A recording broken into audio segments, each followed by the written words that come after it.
Em segunda discussão e votação, projeto de decreto legislativo número 15/2024, contido no processo número 173/2024, de autoria coletiva, que concede o título de cidadã emérita à senhora Cecília Rodrigues Modesto.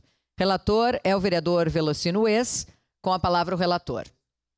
Senhora Presidente, em virtude de já ter feito a leitura em primeira discussão, peço a dispensa.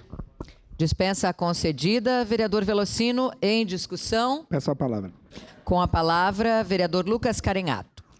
Obrigado, presidente. Vamos aprovar agora, então, uma condecoração dessa casa, né, concedendo o título de cidadã emérita a Cecília, a dona Cecília ou mãe Cecília. A mãe Cecília é filha de um militar,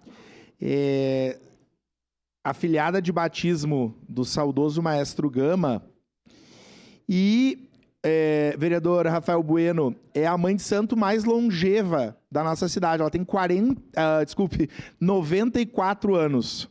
Tem uma casa de religião lá no bairro Cruzeiro, no finalzinho do bairro Cruzeiro, e é um matriarcado praticamente. São as filhas e a neta que tocam, né, a terreira lá da mãe Cecília.